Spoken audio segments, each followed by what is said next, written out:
Muy buenas tardes, bienvenidos a Pulso Económico. Ya saben que aquí nos dedicamos a seguir los pasos de la inversión, del dinero, de la bolsa y de la economía.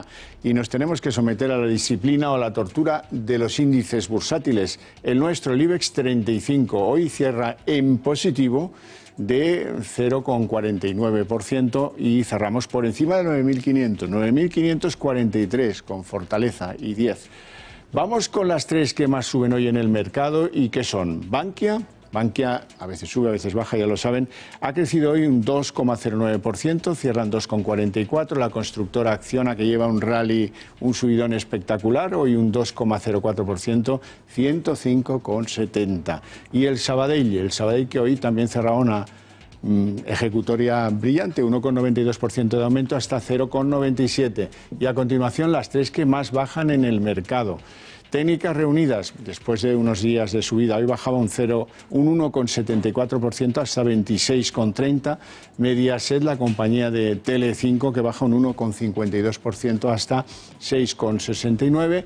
Y Repsol, contradictoriamente, porque los mercados petroleros están fuertes, pues bueno, cae un 1,30% hasta 15,28%.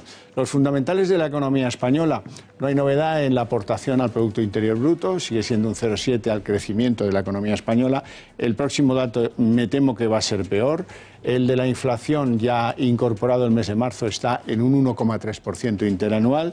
El desempleo, con datos recientes que incorporan marzo a esta ejecutoria, del 13,45% de la población activa. Y las hipotecas, el Euribor, que cierran 12 meses muy contenidas en el menos 0,108% de promedio. Vamos con los temas que van a componer la tertulia de hoy en nuestro sumario. El Banco Central Europeo estudia un retraso adicional a la subida de tipos y también medidas para la banca.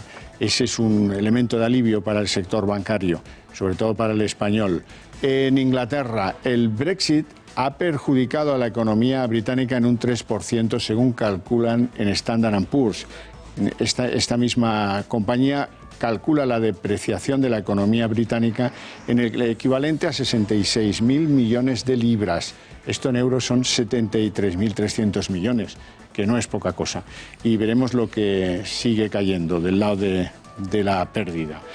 En España, la constructora ACS ha conseguido un contrato de 3.400 millones para construir un metro ligero en Brisbane, Australia. Comentábamos que aspiraban dos constructoras españolas, al final se la ha llevado ACS, se ha llevado ese contrato. Florentino Pérez, que por cierto, como presidente del Real Madrid, acaba de cerrar la operación, una operación complicada de bonos del Real Madrid, sobre todo en Estados Unidos, el club para la renovación de su estadio y para hacerlo el mejor estadio del mundo, como suele decir Florentino Pérez, necesita 575.000 millones en esa operación de bonos que, salen a 2,5%, que es el tipo que se suele pagar por los bonos del Tesoro americanos, y ya está comprometida esa emisión, con lo cual se puede hablar de éxito de la misma. En la mesa de tertulia nos vamos a preguntar si es cierto que la mitad del IBEX está sobrevalorada. Hoy han visto ustedes que superamos ampliamente el 9.500, esa especie de barrera psicológica. Y también hablaremos de la constructora de Villarmir, OHL, que supera las correcciones y los bajistas realizan beneficios. Por cierto que al mismo tiempo, colega de sector, SACIR se ha adjudicado una planta geotérmica en Bolivia. No es muy relevante en cuanto al importe, pero será la planta geotérmica más alta del mundo. Está casi a 5.000 metros de altura. Altura es la que le falta al socio, el que manda, el magnate ruso Friedman, a través del Eterone en Día. La compañía del ruso ha dicho que no va a mejorar la OPA que planea sobre Día. Y en el terreno de la crónica negra, fraude en el IVA del comercio de hidrocarburos. Hay 21 detenidos en diferentes provincias, hay facturas falsas, hay sociedades pantalla, sociedades vacías. y un supuesto fraude que afecta a la venta de 2 millones de litros de gasolinas, de diferentes gasolinas. Les hablé antes de la aparente contradicción entre la cotización de Repsol y el mercado petrolero, también hablaremos de ello, y de las nuevas normas del alquiler, ese conejo que se sacó de la chistera el gobierno Pedro Sánchez, alargar hasta 5 años los contratos. Lógicamente, ¿eso qué ha supuesto en la práctica? Pues que los contratos de alquiler nuevos se incrementan en un 10%, los nuevos alquileres. Y hablaremos, si nos llega el tiempo, de las acciones de Tesla, la compañía de coches eléctricos, que se hunden en bolsa después de haber conseguido vender un 30% menos de lo previsto. Y estos son los temas que vamos a tratar a continuación en la tertulia La Barandilla. Hoy nuestros invitados son don Antonio Banda, CEO de Phil Capital. Muy buenas tardes. Hola, buenas tardes. Don Carlos Farrás. ¿Cómo estás? CEO también de DPM. Eso es. Y buenas tardes también a usted. Empezamos, si les parece, por las noticias, digamos, macro. El sector bancario español está muy contento porque ha encontrado en el Banco Central Europeo, donde está de vicepresidente Luis de Guindos, receptividad. Van a estudiar una demora más de la subida de tipos y algunas medidas para ayudar a la banca a superarlas. ¿Qué les parece? Bueno, yo creo que el Banco Central Europeo nos está poniendo en una situación casi de clarificación de lo que nos espera en los próximos 2 años, ¿no? Yo creo que se agradece, ¿eh? Bueno, los mercados lo agradecen, pero a lo mejor un poco más complicado los inversores, ¿no? Porque si tienes un entorno en el que claramente ves que los tipos no van a subir, además tienes un entorno de inflación creciendo y lo último que también aparece es que quieren reajustar el sector financiero, pues hay que trabajar mucho, ¿no? El Banco Central Europeo se olvida de su actividad en intervención en los tipos de interés y se va a buscar qué hacer con las compañías, ¿no? Y las compañías financieras, que son las que están más próximas a él, pues parece que lo que pretende es que haya fusiones, muchas fusiones, y además no solamente locales, sino abiertas a todos, intraeuropeas, ¿no? O sea, que empecemos a ver bancos que tengan presencia de gran tamaño entre distintos países. Con lo que habíamos remado para que no entraran en el pasado, ¿eh? Sí, don Carlos Farrás, ¿cómo veis esto en DPM Finanzas? Pues la verdad es que creo que es mala noticia, ¿no? Aunque los mercados se lo están tomando todo muy bien, igual que en Estados Unidos se ha parado las subidas de tipos, alguien se debería preguntar por qué están retrasando todas estas subidas. Yo os diría que en Europa una normalización, porque estar con tipos negativos era una medida excepcional que dejas mantener durante tanto tiempo ya no es tan excepcional y encima crea ciertas burbujas o inflación de activos que llamamos nosotros, porque hay muchos activos que suben demasiado porque en entornos de tipos negativos, pues todo lo que sea que te paguen algo de rentabilidad, aunque sea con más riesgo, pues parece suficiente, ¿no? De hecho, el mercado, sorprendentemente, ya no hablamos de que no vayamos a ver subidas de tipos hasta final de año, principios del 2020. Es que el mercado ahora mismo está estimando que en 27 meses no va a haber subida de tipos en Europa, lo cual nos debería preocupar cuál va a ser el crecimiento que va a tener Europa los próximos años, ¿no? Pues sí. Vamos con el Brexit. Los políticos, sobre todo los británicos, han perdido toda credibilidad, pero los estudios no, porque son datos. Los de SIP, Standard & Poor's, ¿qué dicen? Pues que los británicos han perdido un 3% de su economía con el cuento del Brexit. Lo estiman, lo calculan en 77.300 millones de euros. Bueno, y suma y sigue, claro. Se han enfangado políticamente y no saben cómo salir, ¿no? Y claramente, pues eso, la economía del país lo tiene que pagar. ¿Cuál es la solución? Hombre, yo creo que se tienen que poner de acuerdo y vuelven a ser los políticos los que tienen que decir cuál es. Llevamos estos últimos 3 meses que no hay forma y no sé si serán los 3 próximos o nos tiraremos un año hablando de eso. Pero, lógicamente, la salida rápida tiene que ser una decisión política en Inglaterra que esté apoyada por lo que hagamos y decidamos los europeos, ¿no? Entonces, veremos, Farrás. Poco me parece el impacto que ha tenido... Bueno, por ahora, ¿eh? Bueno, pero ya han pasado 2 años. De hecho, cuando se anunció, cuando hubo el referéndum, que la mayoría pensábamos que no iba a salir para adelante, muchas casas de análisis lo que estimaban es que podía entrar en recesión pues al año siguiente. De hecho, el Banco Central británico tenía medidas de estímulos. El 8% hablaba del PIB. o sea, se ha comportado la economía británica bastante mejor. También es verdad que muchas compañías no han tomado la decisión de salir automáticamente del Reino Unido, que el consumo se ha mantenido bastante estable en lo que es la parte británica y que, bueno, al final la depreciación que ha tenido la libra ha permitido, sobre todo a las compañías más exportadoras, pues beneficiarse de eso, ¿no? O sea, evidentemente que compañías como Jaguar, pues si puede vender los coches con el mismo margen, pero con más baratos, pues se compite mejor, ¿no? Don Antonio Banda, vamos a ver, el IBEX alcanza los 9.500 de una manera bastante sólida, bastante clara, y mucha gente se pregunta, ¿la mitad del IBEX no estará sobrevalorada? Bueno, yo, al final, hablar de sobrevaloración en un entorno en el que venimos de un IBEX a 17.000, ¿no? Pues difícilmente, ¿no? O sea, que nos queda mucho por recorrer. Y pensar que todo tampoco lo va a recorrer en un año o 2 años. Hay que tener una visibilidad en bolsa a largo plazo, que sobre todo las compañías que forman los índices van cambiando como consecuencia del cambio de la economía, y lo que hemos visto también es que el gran peso que teníamos del sector bancario en España sigue estando. Probablemente empiecen a pensar otras compañías que no son bancarias en el medio plazo. Por lo tanto, hablar de sobrevaloración del índice así en general me parece bastante, pues, arriesgado. Yo creo que siempre el índice está bien valorado porque representa lo que tiene dentro, ¿no? O sea que eso poco más se puede decir. Carlos Farras.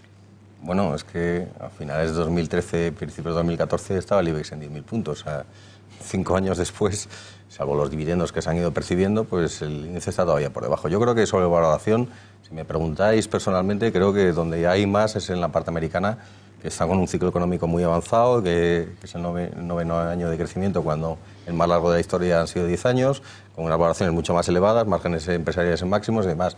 En Europa lo que pasa es que yo creo que siempre se nos ha juntado alguna cosa, que si no era el Brexit, ha sido Grecia, y si no, pues la deuda italiana, y que creo que hemos perdido un poco esta fase del ciclo, haber crecido Europa de una manera más significativa. Pero yo no hablaría de sobrevaloración. A lo mejor en algún sector en concreto las valoraciones están más ajustadas. Por ejemplo, nosotros las eléctricas, por ejemplo. Hablemos entonces, si les parece bien, de constructoras. En principio, todo noticias favorables. ACS consigue un contrato para hacer un metro ligero en la capital de Queensland, un estado australiano, en Brisbane, 3.400 millones de euros para construirlo. Bueno, una buena noticia. OHL parece que ha superado las correcciones, incluso los bajistas están realizando beneficios. Bueno, y SACIR se ha adjudicado esa central geotérmica que les decía antes, a 4.980 metros de altura, que no es poca cosa. Supongo que será un reto técnico o tecnológico el hacerla. Buenas noticias de este sector. ¿Cómo está este sector en bolsa? Hemos visto que Acciona está en 105.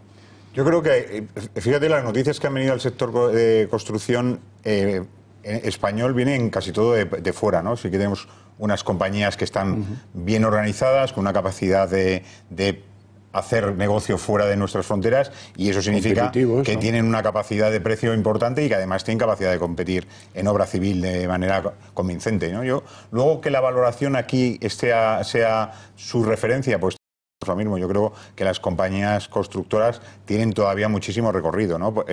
No solamente por lo que va a pasar en España, sino por lo que está pasando en el mundo, y no solo en los países desarrollados, ¿no? Yo creo que la construcción va a seguir siendo una referencia, y la obra civil es una oportunidad, no solamente en Australia, sino en cualquier sitio del mundo. Ahora mismo la construcción no está para nada paralizada, ¿no? Farras.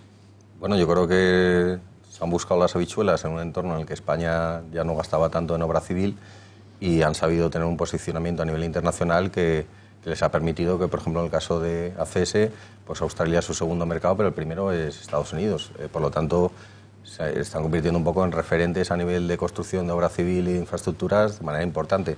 Además, en el caso que has comentado de ACS en Australia, no solo va a hacer la obra, sino que además se va a encargar del mantenimiento, lo cual va a permitir que no sea un negocio muy cíclico, sino que además le generen ingresos recurrentes que, de cara, digamos, a la estabilidad de su balance y su cuenta de resultados, yo creo que es positivo. Otra cosa es que yo creo que no podemos generalizar, porque en el caso de OHL yo creo que la situación es diferente, y que yo creo que está en una situación más de buscar a alguien, o una alianza o algún socio que le ayude, porque no acaba de funcionar, y que sigue quemando caja, ¿no? A pesar de la venta de activos que ha realizado. ¿Y SACIR qué tal lo ve? Un poco lo mismo. O sea, yo creo que es otra de las compañías que lo ha hecho, que se ha expandido a nivel internacional y lo está haciendo bien. Bueno, Florentino Pérez, hablábamos de ACS, que en Australia no tiene una filial, tiene dos. o sea, por si acaso. Ha conseguido algo bastante notable desde el punto de vista económico. No hablamos del Real Madrid ni de los fichajes, hablamos de lo económico. Una operación con un componente de riesgo elevada, que es emitir bonos en dólares y en Estados Unidos, eso sí, amparada por entidades financieras norteamericanas, pero bueno, que salía un tipo 2,5%, que es el mismo parecido al del Tesoro americano, y que se la jugaba porque el fútbol y el Real Madrid no son tan conocidos allí como al otro lado del Atlántico, en Europa. A pesar de eso, la emisión, 575 millones, ha quedado cubierta exitosamente en muy poco tiempo. Bueno, yo creo que el mercado americano de renta fija absorbe esto y los 150.000 emisiones como esta. O sea, no es... Yo creo que, desde luego, lo que sí demuestra bastante inteligencia Florentino es emitir en Estados Unidos. O sea, que es un mercado gigante donde tienes una oportunidad, los costes, apoyado además por la banca de inversión, que son los que te han hecho el trabajo, te va a demostrar que lo vas a colocar fácilmente y te da la oportunidad de, si tienes interés, seguir endeudándote. O sea, que es un primer paso con una deuda a 5 años, con un tipo referencial, porque al final 2,5 pues prácticamente es un tipo que seguro que pueden, y además sobre el proyecto de pagar tu estadio, ¿no? Que eso yo creo que al efecto de tus inversores americanos, tanto private equities como compañías de inversión en infraestructuras, es muy fácil de colocar. Yo creo que desde luego es inteligente ese movimiento, y que lo tenga colocado el primer día no me extraña nada, vamos. Bueno, yo creo que desde el punto de vista financiero probablemente algunos nos pensaríamos por qué la emitió en dólares, aparte que en el caso de Estados Unidos, que hay más facilidad, porque al emitirlo en divisa local, en divisa dólar, pues tienes el riesgo de tipo de cambio, ¿no?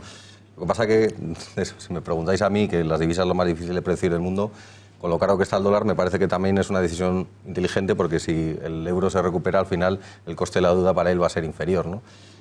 Lo único que sí me preocupa, no hablo tanto un poco del Real Madrid, es la poca prima o la poca rentabilidad que se paga por prestar el dinero a medio y largo plazo. No hablo solo en Estados Unidos, sino también en Europa, que desde el punto de vista de los ahorradores, pues cada vez lo tienen más complicado para sacar rentabilidad, ¿no? Frustrante, ¿verdad? Un poco. A ver qué le decimos a los accionistas de Día, porque la sociedad Leterone, la compañía del magnate ruso Mikhail Friedman, les ha dicho ya que no va a mejorar las condiciones en la OPA. Don Antonio. Bueno, ya yo creo que estaba claro. O sea, que al final él puso sus condiciones, va a ver cómo evolucionan y quién acude, y el que no acude, que arree, ¿no? O sea, yo creo que claramente cuando vea ya que tiene las últimas oportunidades, pues probablemente hará otro movimiento. Ahora, de momento, tampoco tiene prisa por hacer nada ni alegrar esa situación. Ferraz. Bueno, como yo creo que esto más lo que habíamos comentado cuando había las diferentes opciones de ampliación de capital y demás. Yo creo que ellos tienen una estrategia clara, que es hacerse con la mayoría y entrar a negociar con la banca para que haya una quita, que yo creo que es un poco lo que está buscando. Y ya cuando negocie eso, ya meterá más dinero para reflotarlo, ¿no? Es o recupero la parte de la inversión, o si no, no voy a meter ni un duro más. Por lo tanto, creo que no es muy fácil que veamos que mejore las condiciones actuales.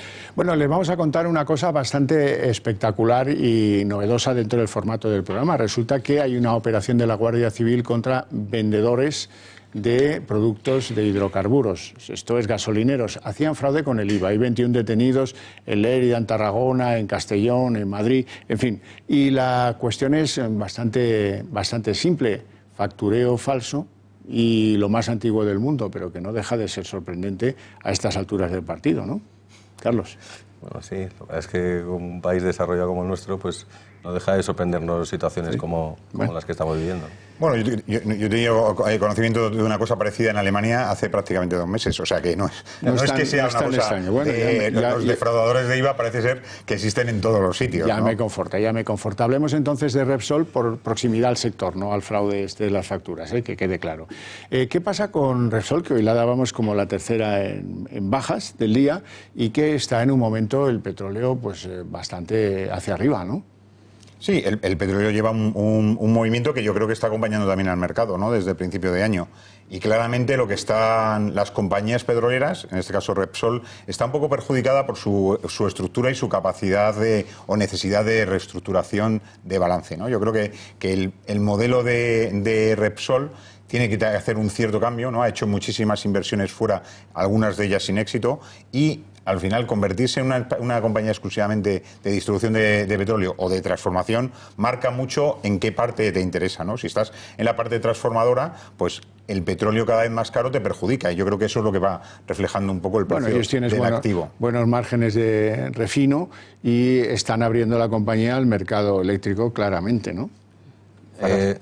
Bueno, yo lo que creo es que al final las materias primas tienen una volatilidad muchísimo más alta que las compañías que cotizan en el sector, ¿no? Por lo tanto, hay veces que el petróleo subirá y la acción bajará, y habrá momentos que baja el petróleo y te sube la acción. O sea, lo que está claro es que en el entorno o los niveles actuales del precio del petróleo, pues eso es positivo si se mantienen estos niveles, positivo para la compañía y para mantener su política de retribución a los accionistas, que yo creo que en el entorno en el que estamos, que va a haber menor crecimiento, yo creo que es importante que los accionistas busquen compañías que dejen retribuciones más o menos estables, porque será la manera que puedan obtener cierta rentabilidad. Bueno, aquí lo advertimos, sin embargo, hoy es noticia. Es noticia, algunos se han dado cuenta de que ese decreto para bajar los precios del alquiler de las viviendas en España lo que ha producido es que suban los precios del nuevo alquiler de la vivienda en un 10% desde que se formuló el decreto. ¿Por qué? Bueno, pues miren, porque han ampliado a 5 años los plazos de los contratos, que eran de 3, ahora son a 5, y estás atado de manos si tienes algo que alquilar. Si desde el punto de vista del propietario están atados a un incremento de precios del IPC, y lógicamente pues lo que hacen es que en los contratos nuevos descuentan una subida mayor, en pocas palabras. ¿Se veía venir? Claro, pero algunos se sienten sorprendidos.